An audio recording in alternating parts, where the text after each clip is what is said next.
ambao Bwana ametutunukia. Majina yangu naitwa Askofu Benson Wanyonyi, na hudumu na kanisa la Cornerstone Agape Outreach Ministries. Tuko maeneo ya Huruma hapa Nairobi. Mungu amekuwa mwaminifu asubuhi tena kunijalia hiyo nafasi kurudi kwenu ili kuwaletea neno la Bwana ambalo ni neno lililo na uhai, linaloleta tumaini kwa wale ambao wamepoteza tumaini katika maisha yao. Asubuhi hii naenda kuongelea juu ya upatanisho, or reconciliation, that is in English. Na hii ni mpango ambao Mungu amekuwa nao kwa mwanadamu wakati mwanadamu amekosea na akatoka katika mpango wa Mungu. So God had to find a plan of reconciling back human being to him, because in the beginning he had good plans for the human being. Now whenever you hear about reconciliation, huwa inakuja wakati huenda mmekosana na mtu ama mmetofautiana na mtu. Na tukiwa na tofauti kati yako na rafiki yako, unahitaji upatanisho ili mpango ule uliokuwa wa kwanza uendelee na vile ambavyo mlikuwa mmepanga. Na Mungu, wakati Adamu amekosa mbele zake, akaondolewa kwenye bustani la Edeni, lakini mwanzo mpango wa Mungu kwa mwanadamu ulikuwa ya kwamba mwanadamu amwakilishe Mungu hapa duniani. And that's why when God created Adam and his wife Eve, he gave them an opportunity to take care of the Garden of Eden. But now they messed. Wakawa wameondoka kwa mpango wa Mungu kwa kudanganywa na Ibilisi. Na Mungu akakaa chini akaona ni vyema atafute mbinu ya kumrejesha Adamu kwenye mpango wake wa kwanza. Because God's plan mwanzo ilikuwa tu ni mpango mzuri ya kwamba mwanadamu aishi maisha mazuri, aishi maisha ya kutawala. God had given Adam the authority. He had given him the mandate ya kutawala, to have that dominion over everything on this earth. He was to take care of everything. Kila kitu kilikuwa katika uweza wake ili akitawale. Shetani akagundua akasema hapa, kwa sababu yeye vita vilivyokuwa kule mbinguni akashushwa. Now the devil or Satan wanted to take control of the earth and everything that was in. Naye Mungu, kwa sababu mpango wake ulikuwa mzuri kwa wanadamu, he came up with a way to restore back the relationship between him and the people he had created, kwa sababu hakutaka mwanadamu angamie. What am I telling you this morning?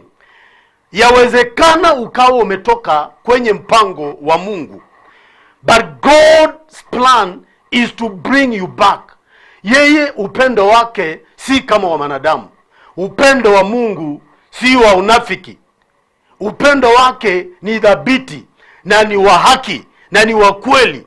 And that's why hiyo hali yenye uko ndani asubuhi ya leo ninapokuongelesha, Mungu angali na mpango mzuri wa kukurejesha kwake uwe mwana wake. I just want to read the Bible in the book of 2 Corinthians chapter 5. I'll read from verses 18 to 20. Maandiko yanasema hivi: and all things are of God, who has reconciled us to himself by Jesus Christ, and has given to us the ministry of reconciliation. 19. To wit, that God was in Christ, reconciling the world unto himself, not imputing their trespasses unto them, and has committed unto us the word of reconciliation. 20. Now then, we are ambassadors for Christ, as though God did beseech you by us. We pray you in Christ's stead, be reconciled to God. For he has made him to be sin for us, who knew no sin, that we might be made the righteousness of God in him. Father, Lord, in the name of Jesus, I want to thank you because of this word here. How I pray that let your Holy Spirit, Father, use me in a way that pleases you. Let this word, Father, change the life of somebody. I commit the viewers this morning into your hands of God. Let this word bring transformation. Let this word, Father, restore every hope that was lost to the devil, to every viewer who is viewing me this morning. Lord, I pray that those who are sick, let this word bring healing unto them. Father, we thank you and we adore you, for there is none like you. In Jesus' name I pray. Now, my viewers, wherever you are, as I've told you, I'm talking about reconciliation. God had a good plan that you be reconciled back to him. Mwanadamu ametenda dhambi tangu asili. And I know I'm talking to somebody, iwe pale nyumbani, uko kazini, na umepoteza tumaini kwa sababu you feel like umetenda dhambi hata ambaye huwezi samehewa.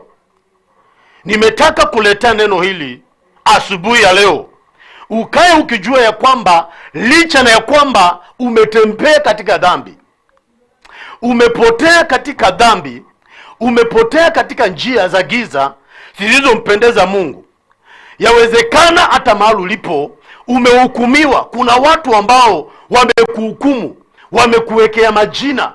They are calling you different names. Why? Wherever they see you, they see the sins that you've been walking in. I know I'm talking to somebody somewhere.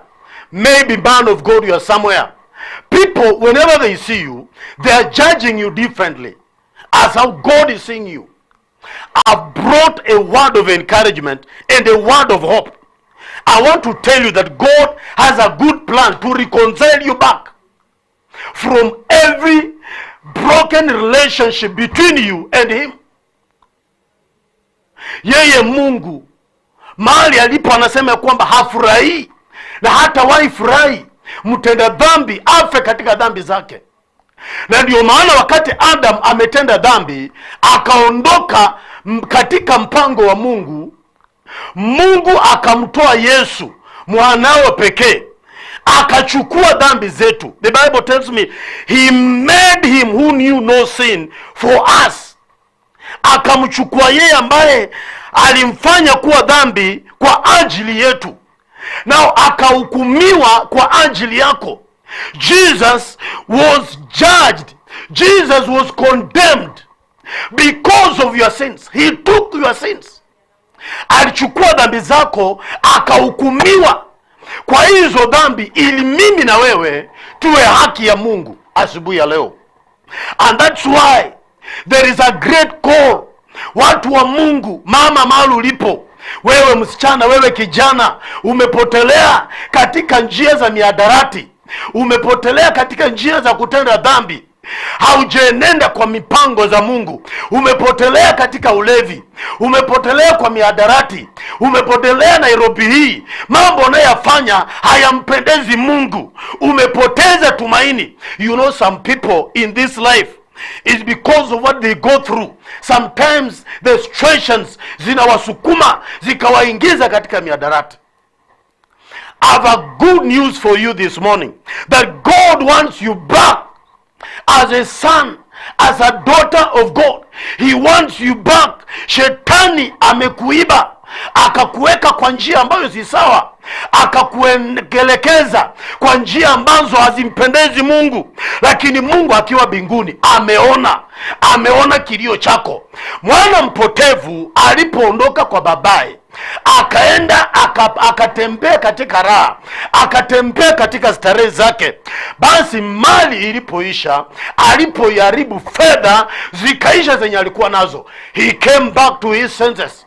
What am I talking this morning, man of God, woman of God, wherever you are? Come back to your senses, for our heavenly Father is still here. Anakuhitaji. He needs you back home. Huyu Mungu anakuhitaji nyumbani. Anahitaji uondoke katika hizo dhambi, katika maovu yasiyompendeza. Anataka uondoke, kwa sababu umezuia baraka zako, umezuia kufunguliwa kwako, umezuia kuinuliwa kwako. Wengi mnateseka kwa magonjwa. Maybe ulitembea katika njia ambazo hazimpendezi Mungu. Leo hii you fallen sick, you are suffering with the diseases. Nobody is there. Watu wamekutoroka, familia zimekukimbia, family members, your friends wamekukimbia, kwa sababu wakikuona wanakuona kama mtu uliyekataliwa. Hakuna mtu ambaye anakutambua, even in your life, even in everything you gonna do. Hakuna mtu anakutambua. Yawezekana umeishi maisha ya dhambi, umeishi maisha ambayo hayampendezi Mungu. Jesus has taken away your sins. There is a verse that is really giving me hope and encouragement. Maandiko nasema that to wit that God was in Christ, reconciling the world into himself, not imputing their trespasses unto them. Now, nisikize mtu wa Mungu. Yaani Mungu alikuwa ndani ya Kristo, akiupatanisha ulimwengu na nafsi yake, asiwahesabie makosa yao. Yeye ametia ndani yenu neno la upatanisho. Nisikize mtu wa Mungu. Ninajua ya kwamba umetenda dhambi, umeishi maisha ya ukataliwa, unaumia asubuhi ya leo. Lakini kuna neno moja ambalo linanitia nguvu asubuhi ya leo, that God is not imputing your trespasses unto yourself. God is not judging you. Mungu hahesabu makosa yako. Sometimes, do you know as to why watu wanateseka na kuumia? Ni kwa sababu hao wanajihesabia makosa yao. Mtu akikaa chini anaanza kujihukumu, anaanza kujihesabia makosa yake, anasema mimi sistahili. There are people who are dying outside here. There are people who are dying into this marriage. There are people who are dying into this house. Kwa sababu gani? Stress imewapata kwa sababu wamekaa chini wakaona they are unworthy. Wanaona hao si wa maana. I brought you this word of encouragement. Wewe ni wa maana, mtu wa Mungu. Mama, wewe ni wa maana. Usijiue. Don't kill yourself because of that situation. Don't kill yourself. Usijiue. Usikate tamaa. Maana makosa yako Mungu hayahesabu tena. Njoo kwake. Yesu amebeba dhambi zetu, amechukua dhambi zetu, dhambi za ukahaba, dhambi za usinzi, dhambi za usharati, dhambi za ulevi. Yesu amechukua hizo dhambi ili mimi na wewe tupatanishwe na nafsi ya Mungu, ili mimi na wewe turudishwe kwa mpango wa Mungu. Nisikize mtu wa Mungu. When somebody has forgiven you, when somebody is not counting on your sins, when somebody is not imputing on your trespasses, yani mtu umemkosea lakini akikuangalia hakuhesabii hiyo makosa, yani anakuwazia mambo mazuri. When God is not imputing your trespasses to yourself, that means you are forgiven. I'm here to declare to somebody that your sins are forgiven. Those curses Jesus had dealt with them. Ninajua yawezekana unaishi katika mji ama katika hiyo ndoa ama kwenu walisema hautafaulu. Umeishi maisha ya laana, maisha ya laana inakusonga. Walisema hakuna mahali unaenda. I'm here to encourage you. I'm here to bring you this word of encouragement that Jesus has already dead with that sin. Yesu amebeba hizo laana, amebeba hizo dhambi. Wewe ni uchukue hatua tu. Come back to the family. Kuja kwa Mungu, kuja kwa Yesu. Mpokee huyu Yesu ili dhambi zako zihesabiwe tena. Your sins are only imputed to you when you don't accept Jesus as your personal savior.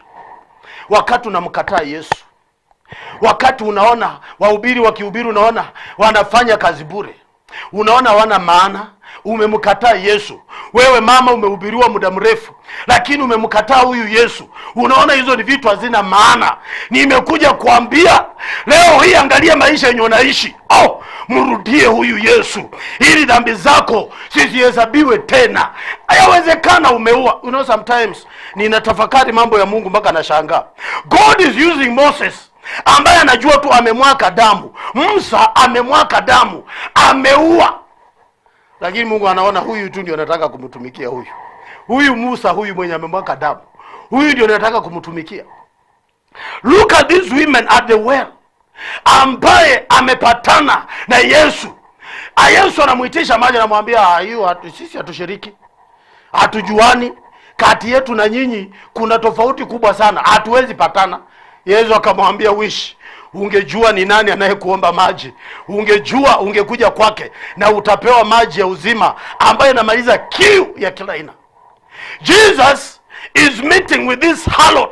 Anakutana na huyu kahaba, anamwambia, Bwana yako yuko wapi? Anamwambia, ni kweli mimi sina mume. Yesu akamwambia, ni kweli. Now Jesus forgave this woman, akamsamehe dhambi zake, akatakazika, akaanza kuhesabika kuwa haki. Do you know what?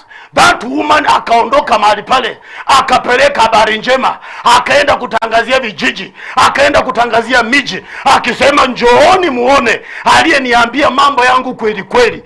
Niko asubuhi ya leo kutangazia ya kwamba umuone Yesu atakayesuluhisha mambo yako kweli kweli. Kuanzia mchana wa leo unaenda kutangaza habari za Yesu na makuu ambayo amekutendea. Niko hapa kutangazia dhambi zako zimesamehewa na unaondoka kwa nguvu. Unaenda kutangaza habari njema ya Yesu juu ya mataifa. Anaenda kuponya hiyo magonjwa. When your sins are forgiven, you are blessed. When your sins are forgiven, you are healed. When your sins are forgiven, you are uplifted. When your sins are forgiven, there is a sure promotion. You're gonna be promoted wherever you are working. Haijalishi watu wamesema nini. There is power of reconciliation. And in reconciliation, there is a forgiveness of sins. Dhambi lazima zisamehewe. Wakati dhambi zako zimesamehewa, basi wewe unakubalika kwa Mungu. Laiti asubuhi ya leo naongelesha na mtu ambaye uko na tamaa ndani ya moyo wako. Unasema, mtu wa Mungu, ninatamani nipatanishwe na Baba wa mbinguni. Ninatamani nirudi nyumbani, maana umeteseka kule nje. Umeteseka, umeumia. Mama umelia, kijana umeumia katika dhambi. Asubuhi ya leo niko hapa kutangazia ya kwamba njoo, rudi kwa Bwana. Yeye anangoja tu urudi. Mikono yake iko wazi, anakuambia njoo. Come back my son, come back my daughter, come back, for your sins are not imputed, or your trespasses are not imputed unto you. He has committed unto us the word of reconciliation, and that's why I'm here to bring this word of reconciliation. I want you back, my sister. I want you back, my brother, to this kingdom. Miadaradi imekufanya umekosana na watu wa familia yenu. Watu wamekutenga, ni kwa sababu ya hizo mabangi, ni kwa sababu ya ulevi, ni kwa sababu ya chang'aa. Umepoteza kazi, miadaradi imekuharibu, umejiingiza kwa njia ambazo zimpendezi Mungu. I'm here to declare this word of reconciliation. Be reconciled back to Christ, because your sins are forgiven. Huko pale ulikuwa umekata tamaa, unaona kana kwamba mambo yako hayaendi sawa, unaona kana kwamba mambo yako hayaendi vile ambavyo umepanga. Umeogopa. Wengine wananiambia wanaogopa. I was talking to someone, ananiambia anaogopa sana mambo na uchawi, anaogopa sana warogi na waganga. Let me tell you my brother, when you are in Christ and your sins are forgiven, when you are right with God, hakuna mchawi, hakuna mganga atakayefanya kazi kinyume cha maisha yako kafaulu. Na ndio maana Biblia inasema, when you read in Isaiah 54:17, inasema no weapon fashioned against you shall ever prevail, nor the tongue that raises in judgment against you, you will condemn it. That is an inheritance of the servants of God. Sio watu wa nje, sio watumishi wa shetani. So when you are reconciled to God, there is an inheritance. Even the powers of wickedness shall never find you. Haziwezi kupata. Kwa sababu gani? Wewe uko katika ufalme na unamiliki ufalme, na Baba wa mbingu, yeye ni mkuu, yeye ni mfalme wa wafalme, yeye ni mganga wa waganga. Anatengua kila mipango ya waganga kinyume chako. You should not fear. Juzi man of God nilikuwa nasikia mahali mhubiri mwingine anahubiri, anasema waganga wamewafunga maisha yao, wachawi wamefunga maisha yao, wanawatesa na kuhangaisha. A preacher, now if you can teach this, ya kwamba waganga wamefunga maisha ya watu, mpaka nasema maisha yako yamefungwa, ninashangaa sana. Kama wewe umefungwa, utakuwaje kifunguo cha watu wengine? Maandiko nasema tumepewa kifunguo. We've been given the keys of the kingdom of heaven, and everything that we unlock here on earth, it is unlocked in heaven, and everything that we bind here on earth, it is bound in heaven. Tumepewa mamlaka, tumepewa vifunguo. Kwa sababu gani? Dhambi zetu zimesamehewa. Mungu hatuhesabii tena makosa yetu.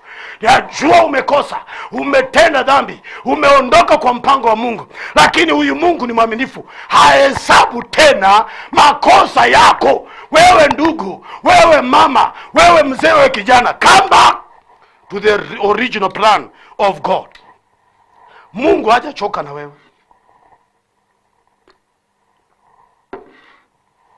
Mungu hajachoka na wewe. Ameona, ninajua watu wamekuona vingine. Watu wamekuona kama wewe mtu uliyekataliwa. Watu wamekuona kama wewe mtu usiyefaa. Ulikuwa na marafiki, ulikuwa na kazi, ulikuwa na pesa, you had so many friends. Lakini vile naongea hivi, leo hii marafiki wako wamekutoroka. Oh, my brother, my sister, there is a true friend, and the friend is Jesus, who does not dispute, who does not impute our trespasses. Hahesabu makosa yetu. Wakati tunaelekea kwake, hahesabu tena makosa yetu. Ako tayari kupigania hizo vita ambavyo unapita ndani, hayo maneno ambayo umekumbwa nayo. Mtu wa Mungu, hiyo kanisa inayumba, watu wameinuka kinyume chako. Nisikize, be right with God, naye Mungu atakupigania, atakuwezesha, atakutenda makuu katika jina la Yesu Kristo. Kwa sababu yeye hatuhesabii makosa yetu, hatuhesabii dhambi zetu. Ni nini kinakusumbua mama uko nyumbani? Kijana, nini kinakusumbua? Maandiko nasema, yani Mungu alikuwa ndani ya Kristo akiupatanisha ulimwengu na nafsi yake, aziwezabie makosa yao, naye ametia ndani yetu neno la upatanisho. Mungu alikuwa ndani mwa Kristo. I've had this revelation for some time. When you receive Christ as your personal savior, you've received the Holy Spirit and you've God in you. Sasa kama uko na Mungu ndani mwako, ni nini kitakushinda dunia hii? Let us do away with this mentality. Unakaa chini unasema hii hali imekuwa ngumu, unaona hii haitawezekana, unaona hapa hutaweza.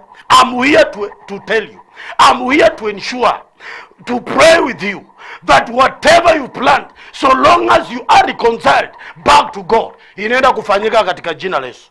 Ninajua uko hapa nyumbani umepoteza pesa, ni kwa ajili ya hiyo magonjwa. Watu wamekuhukumu, wamesema umetenda dhambi, wamesema umekataliwa, wameongea kila aina maneno kwa ajili ya hiyo magonjwa. Kuna uwezekano ya kupona asubuhi ya leo. Mahali popote unanitazama, you will just believe with me as I'm going to pray. Na ninajua Mungu ambaye hahesabu makosa ya wale ambao wamerudi kwake anaenda kuponya katika jina la Yesu. Mwana mpotevu aliporudi kwa baba yake, si eti baba alisahau ya kwamba huyu mwana alikuwa amemkosea. Si eti baba hakujua ya kwamba huyu mwana alikuwa ashampatia sehemu yake ya mali. Hakujua. Si eti baba yake hakuwa amejua ya kwamba huyu kijana ameenda na ameharibu mali yake, amefanya vitu ambavyo si sawa, na anajua ya kwamba kijana alikuwa anaumia na anateseka. Alikuwa anajua all this. Lakini kama baba alipomuona mwanawe, akafungua mikono yake, akamkumbatia, akasema, karibu sana mwanangu. Ni siku nyingi ulikuwa umepotea, ni siku nyingi nimetamani kukuona. Mungu akiwa mbinguni anangoja ya kwamba wewe urudi tu. Anakungoja, anasema, mwanangu, come back home. Anataka urudi ili akakushughulikie, akakuponye, akakufungue katika jina la Yesu Kristo. Asubuhi ya leo wapendwa,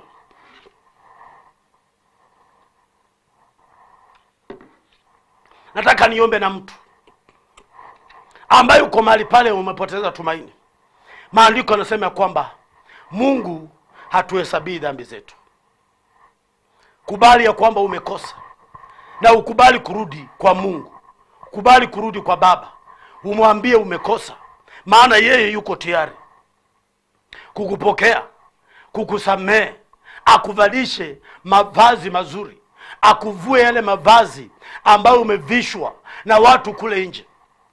Anaenda kukuvisha hayo mavazi, anaenda kutoa hayo mavazi ambayo umewekewa, umevalishwa, ili akuvishe mavazi mazuri, mavazi ya heshima, mavazi mapya. Ninatangaza asubuhi ya leo ukavikwe jina mpya.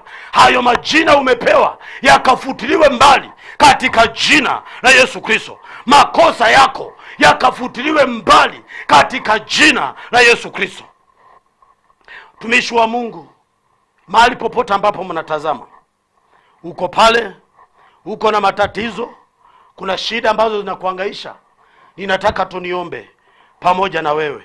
Na najua huyu Mungu ambaye ni mwaminifu anaenda kutenda kazi, anaenda kuponya na anaenda kurejesha. Hata kama umekuwa na uhusiano mbovu na wazazi wako, ninaomba ya kwamba huyu Mungu arejeshe huo uhusiano. Ukimkubali huyu Yesu ndani ya maisha yako, arejeshe huo uhusiano, akuponye, ili arejeshe mambo yote ambayo ulikuwa umepoteza kwa utukufu wa jina la Kristo. You are there.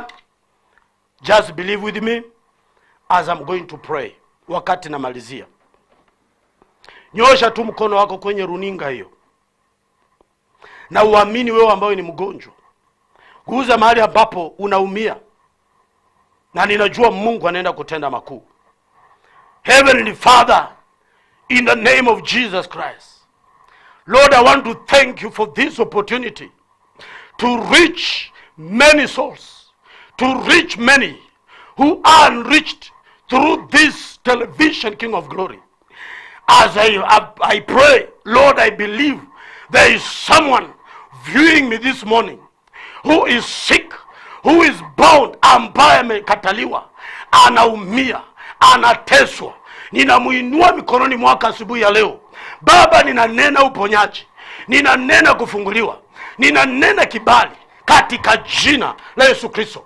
Ninakemea kila mbinu za mapepo, kila nguvu za kiganga, kila nguvu za uchawi, kila nguvu za ushirikina, kila vifungo ninakemea. Wengine wamefungwa, wako Nairobi hii, hawana kazi, wamesukumiwa maroho bamba za kuwachanganya wakakae kwenye miadarati. Ninakemea hizo maroho, zinawaachilia, wanafunguka asubuhi ya leo. Father Lord, I thank you, maana Bwana umetenda. Wala ambao wamesukumiwa na nguvu za giza, majini, maroho za Illuminati, kila mbinu za mapepo za baharini kinyume chao, ninakemea, ninaharibu katika jina la Yesu Kristo. Pokea hiyo kazi, pokea uponyaji. Wewe ambaye ni mgonjwa mahali ulipo, receive that healing. Father, I thank you and I adore you, for there is none like you. In Jesus' name I do believe and pray. Amen. Shalom and God bless you so much. Mungu amani awabariki, awatende mema. My sister Diana, God bless you so much. God bless you for that opportunity. And my brother Reverend John, wewe ni mtu ya power. Sana. Asante sana kwa neno. Tumebarikiwa asubuhi ya leo. Na labda uweze katuambia kanisa ambao unaenda siku ya leo ama kula ambako unashiriki. Ndiposa next time pia tuweze kukukaribisha huko, ama wewe tukaribishe tuweze kuja huko kama Soko TV. Amen. Karibu sana dada yangu Diana na familia ya Soko TV. Kanisa langu vile ambavyo niliwaambia mwanzo naitwa Cornerstone Agape Outreach Ministries. Na hapo ndio naenda kuhudumu asubuhi ya leo. Tuko maeneo ya Huruma hapa Nairobi. Na kwa wale ambao wako Kisii, maana hapa najua maeneo ya Kisii inasikika sana. Tuko Nyamarambe. Nyamarambe pia kuna kanisa huko.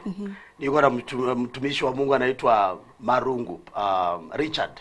Anafanya kazi huko na imekuwa ni mzuri. Wale ambao wako Western, I know there are those even following me online. Even my brothers in Uganda, I'll have a mission in Uganda next week. I just want to invite you. This is a powerful station. Na ninajua kwamba watu wanabarikiwa, na wakaribisha kwenye ibada asubuhi ya leo. Tunaanza saa 3:30 mpaka saa 7. Tuko maeneo ya Huruma, na najua kwamba Mungu anaenda kuwabariki na kuwatenda mema. Karibuni sana. Asante sana, na labda uweze kusalimia familia yako na watu wako. I'll extend my greetings to my family, my children, my wife, my sisters. Kuna wale ambao wako Nairobi hii, wengine wako maeneo ya nyumbani na wananifuatilia. Kwa hivyo natuma salamu zangu kwenu, muzipokee na mjisikie mko na amani katika jina la Yesu. Amen. Amen. Asante sana kwa neno. Nabigo morigeria mbia mono sana Soko genda usangana into somoro biri twendi baya masesenia genda kubeka uruwaka ra uso jumbe agasi na baiti stira 07886663 078 markabiri 6 marga 5 na terinere namba yo moire biga somtanda ito YouTube no konyora marandi ya hemambia ya bono iro nyari kwa kusangana into somtanda ito bigo WhatsApp no konyori gatier to gendete usango bikuru akarwago kudna sibano manchito morigeria taitinande turarigania Pastor Basweti na Moses ritkuria rero baranyara bagukwanira igoro ye family chiamate chito na mwabete magotebie ikiria nga ritkuria rero tiga barakwanira igoro ye chiamate family manchito muriria igonga